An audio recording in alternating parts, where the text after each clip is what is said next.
Hi, I'm Tricia Morris here at Scrap, and today we're going to be making the Blues Lite assembly line scrapbooking pages. Let's get started.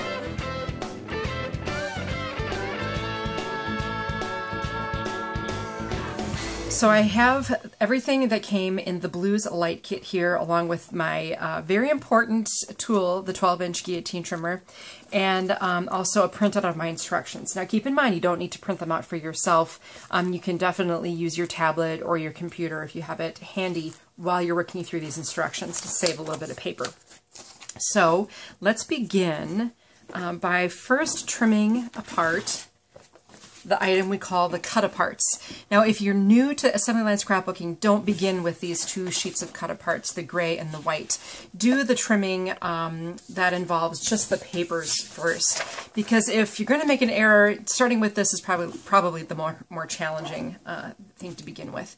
So save that to the end when you're more experienced. Now, when I trim these cut-aparts, I will always try to trim the smallest pieces off the sheet first. And so I do see some nice narrow strips here, so I'll begin with that. And this black Fisker's guillotine style trimmer is one of my favorites because I can really see exactly where my little trimming guidelines line up, and it makes the whole trimming process just a lot easier. So I'm just separating all of these individual art elements into smaller pieces. Now be careful not to cut through any of those art elements. As soon as we're done trimming off these strips, we're going to do some rotating. I see I can trim here to here without cutting off any artwork, even this little piece off the end here. So just kind of be really careful as you're going through separating the art elements. Once you finish the white print, you'll go ahead and move over to, I'm sorry, this is the gray print. Once you finish trimming this piece into sections, you can go ahead and do the same thing with the white print. So here's the first page of the instructions that direct me to prepare the cut-aparts, which we've just done. And then on the second page, we see layouts 1 and 2, our supply list, our written trimming instructions, and then diagrams. So when I'm teaching a workshop of this process, usually I just read out loud what's listed here and everyone follows along. They're not really paying attention to the diagrams.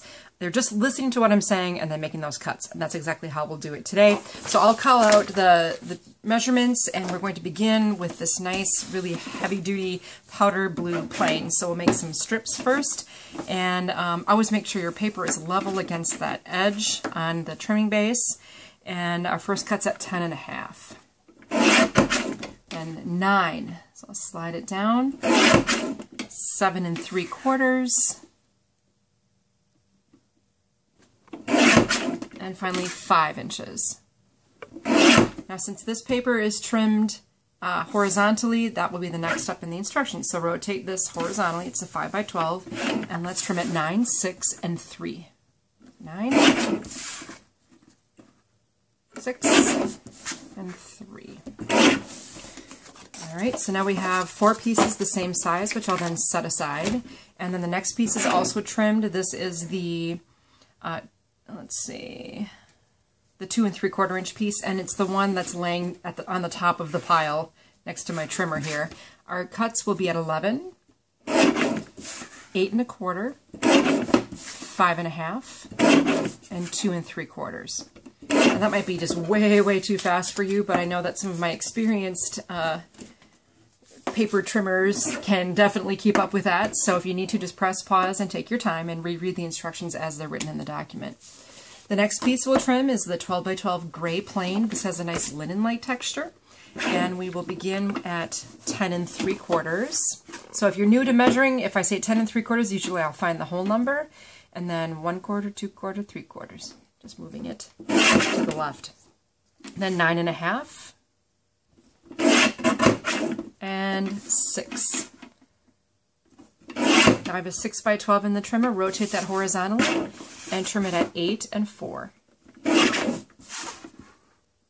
The next piece sitting on my pile, closest to the top of the pile, is a 3.5x12.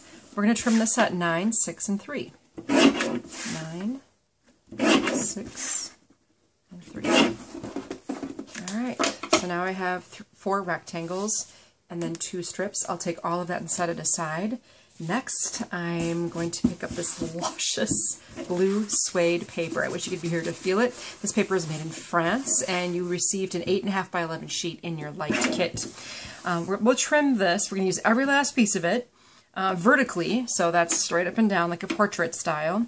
Vertically at 8 and 4 3/4. And take this piece, trim it horizontally at 8 1/4, 5 1/2, 2 3/4, and that should give you 4 pieces of the same size, 4 rectangles, and set those aside. Now my next largest strip here, it's 2 3/4.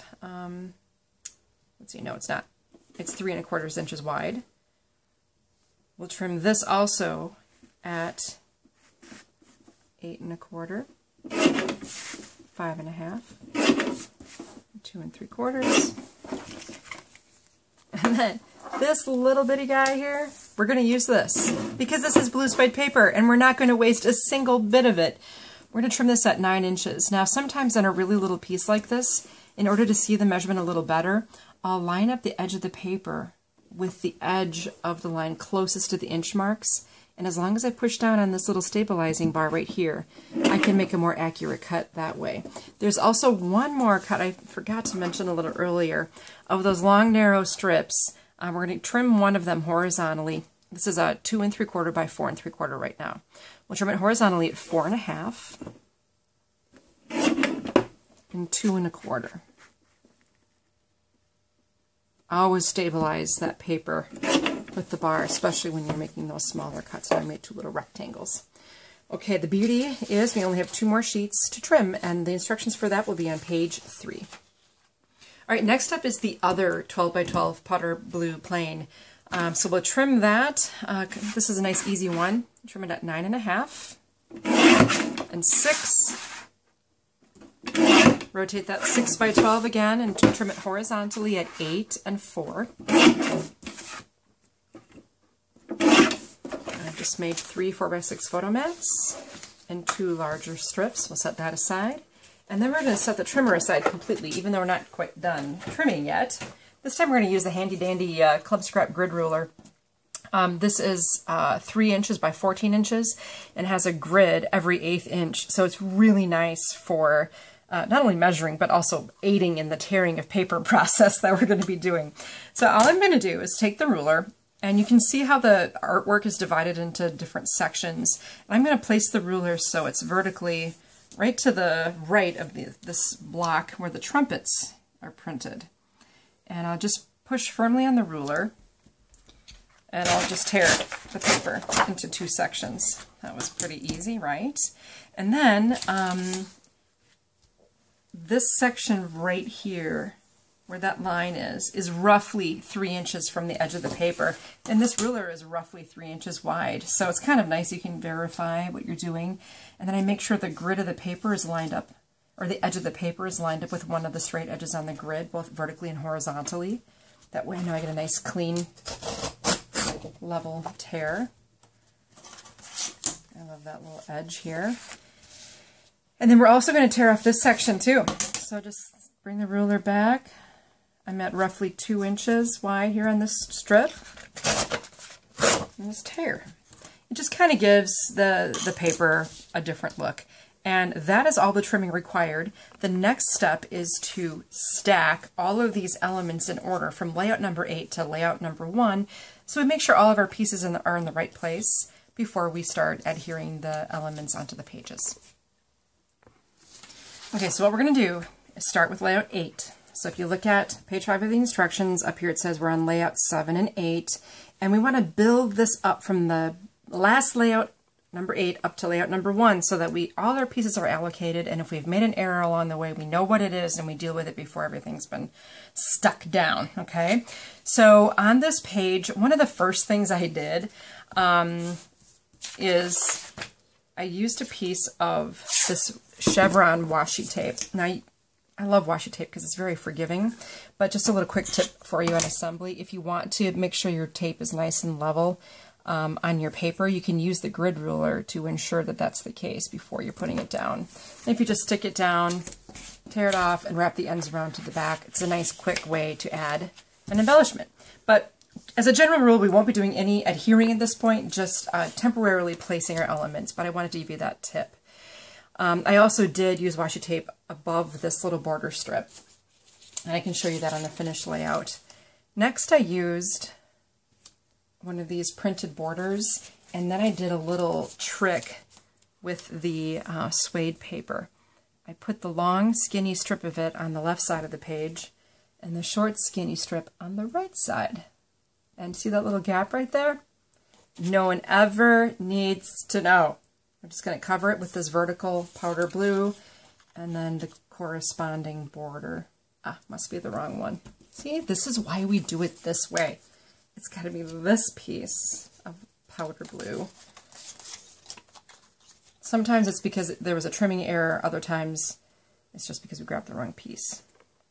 Now in the background here, I've used this print, and I'm just kind of using my instructions as a guide to temporarily place elements down.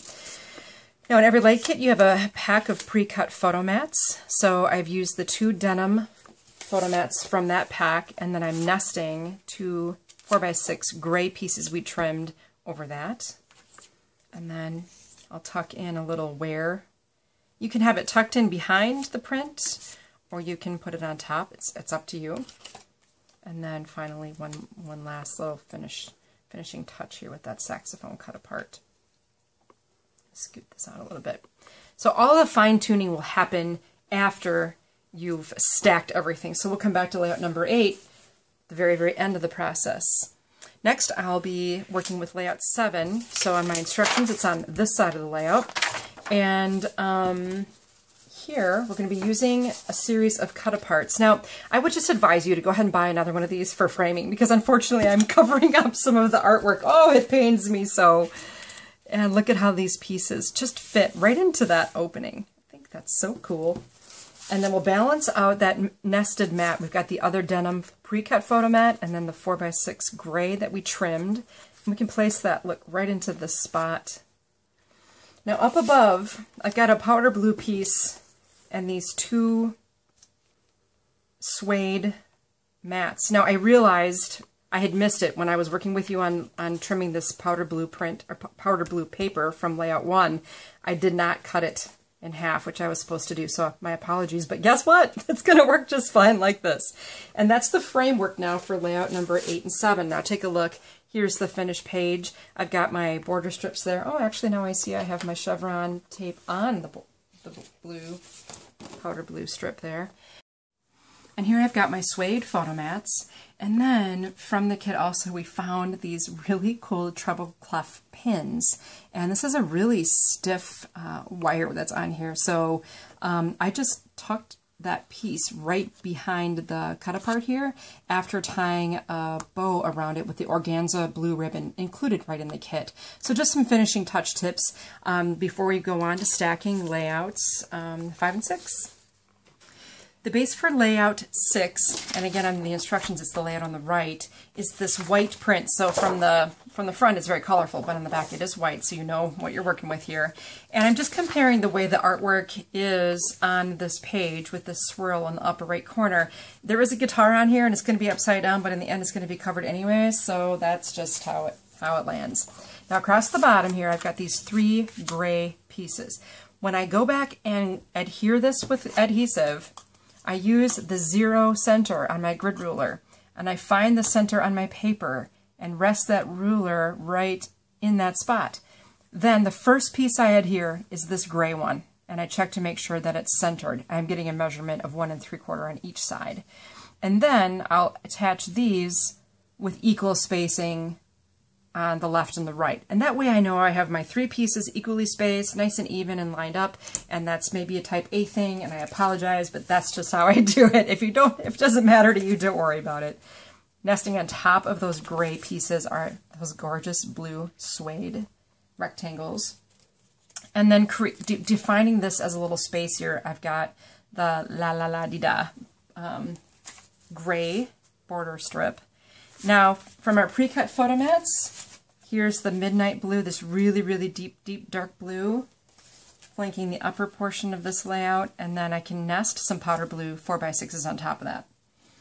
Now, we have a lot of journaling boxes that we try to include because I think it's important to be prompted to journal, especially for those like me who don't really love doing their journaling. So I just tuck that behind this mat and then accent it with a couple of these little mini banners that were featured on the gray cut aparts. You can make your little, cut your little dart in there when the time comes. Now moving forward to layout 5, it's the page is rotated like this, and again you can rotate it any way you wish. It's completely up to you. So I'm going to be starting out with this border here, and once again I did use a length of this chevron washi tape.